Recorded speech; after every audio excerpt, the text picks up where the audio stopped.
This morning, reaction pouring in for former President Biden after he was diagnosed with an aggressive form of prostate cancer. America, we've got a bombshell story that exposes the massive deception orchestrated by the Democrat Party and their media allies. Former President Joe Biden has been diagnosed with an aggressive metastatic prostate cancer just months after leaving office. While I don't wish illness on anyone, this revelation raises serious questions. Who was actually running our country for 4 years? And how can American people ever trust this party or media enablers again after such a calculated cover-up?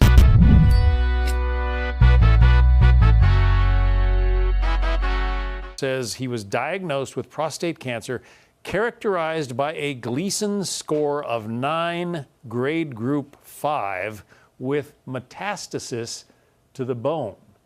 That doesn't sound good, Doctor. Gleason 9, John, means that it's in a very aggressive form of cancer, and group 5 means that within that it's the most aggressive type. That means it has the highest risk of spread, which obviously he has had.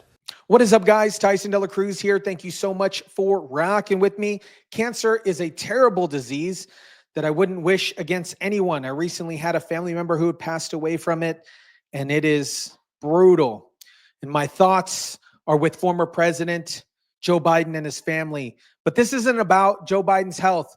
It's about the deliberate campaign to mislead American people about who was actually in charge of our country. Let me break this down for you. Former President Biden has been diagnosed with prostate cancer, categorized by a Gleason score of 9, grade 5, with metastasization to his bones. For those of you that don't speak medical jargon, this is as serious as it gets. He's presenting with urinary symptoms, and I want the viewer to know that most of the time, prostate cancer would be asymptomatic. When it reaches the point where you already have urinary symptoms, that's also a sign that it's pretty far advanced. When they say that it is hormone responsive, that likely means that they think by decreasing testosterone, it can be a testosterone-dependent cancer, that it will respond. According to medical experts, when prostate cancer reaches to the point where you have urinary symptoms, that's a sign that it's pretty far advanced. And when it metastasized to the bone with a Gleason score of 9, we're talking about a 5-year survival rate of only 30 to 40%. Meaning Gleason 9 metastasized to the bone, the 5-year survival rate is somewhere between 30 and 40%.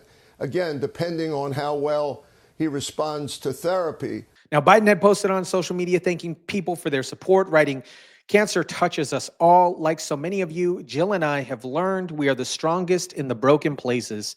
Thank you for lifting us up with love and support." Here's where the story gets truly disturbing. Medical experts are shocked that Biden's cancer is this advanced, especially when given that he was supposedly receiving the best health care in the world as president. One of the questions on everyone's mind, and you just heard this from the reporter, is what about last year's PSA?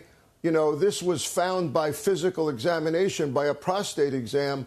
A lot of times we find an elevation in prostate-specific antigen, a PSA, and then we go after it, get an MRI.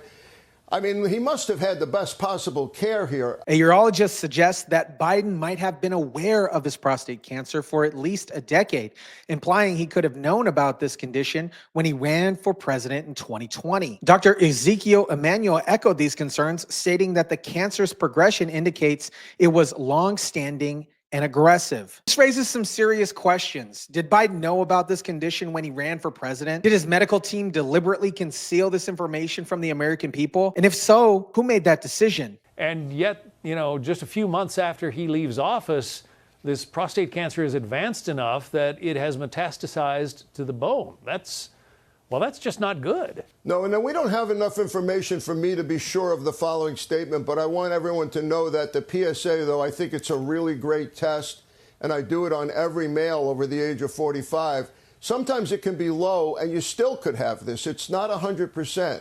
I'm not saying his was low. It wasn't written as I don't recall it being indicated there. The former president is 82 years old, and as Dr. Siegel points out, over 80% of men over the age of 80 have some prostate cancer cells in their body. But this isn't any case. This is an aggressive metastatic cancer that doesn't develop overnight. Well, you have to catch it fair. If you catch it while it's still within the capsule, within the prostate itself, it's curable most of the time. When it's metastasized, like here to the bone, much less so. And again, this aggressive, very, very concerning, means that it probably spread pretty fast. They might try to radiate that lesion they found on the bone.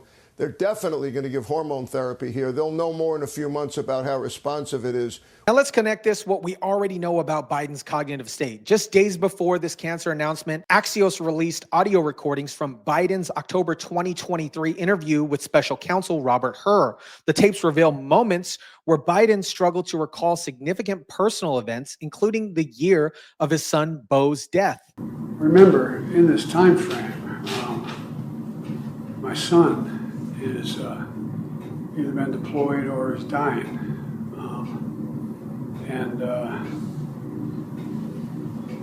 And so it was, and by the way, there were still a lot of people at the time when I got out of the Senate that were encouraging me to run in this period, except the president. Listen to that exchange where Biden couldn't even remember when his own son died, something that was supposedly the most traumatic event in his life. What was happening, though, what month did Beau die? May 30th, 2015. Was it 2015 he died? Maybe 2015. I think it's 2015. I'm not sure the months are, but I think that was That's right. This wasn't just normal aging or quote unquote a bad day. This is a significant cognitive impairment. And now we have to ask, was this related to his cancer? Was he receiving treatments that affected his cognitive function? Or was this cognitive decline completely separate from his cancer diagnosis? Either way, the American people were deliberately kept in the dark about the true state of the president's health, both physically and mentally. Throughout Biden's presidency, the mainstream media outlets portrayed him as healthy and fit to serve.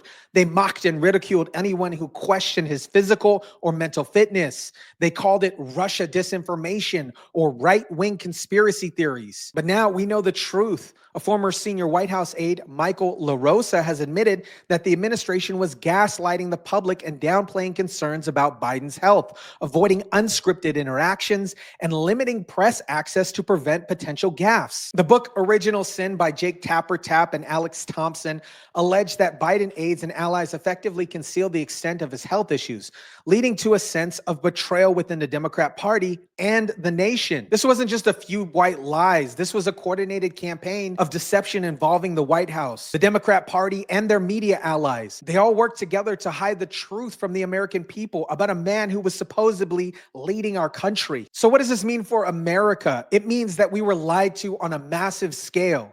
It means for 4 years, our country may have been led by somebody who was physically and mentally unfit for office. And a small scale of unelected officials and staffers and family members were making decisions that affected our lives. It means that the same media outlet that lectures us about disinformation and fake news was actively participating in one of the biggest cover-ups in American political history. And most importantly, it means we can never trust this party or their media enablers again. If they were willing to lie to us about something this fundamental, basic health and competence of our president, what else have they been lying to us about? America, I don't wish ill will on anyone, including Joe Biden. Cancer is a terrible disease that affects too many families, and I sincerely hope that he receives the best possible care. But we cannot ignore the implications of these revelations. We cannot pretend that this mass deception didn't happen. The American people deserve truth about who is leading our country.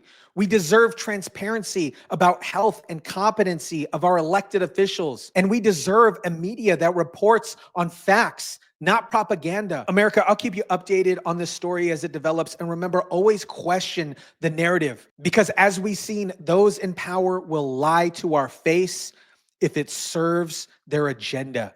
Let me know what you guys think about this. Drop it down in the comment section down below. Smash the like button if you kindly would. Share, subscribe, And as always, guys, I'll catch you on the next one.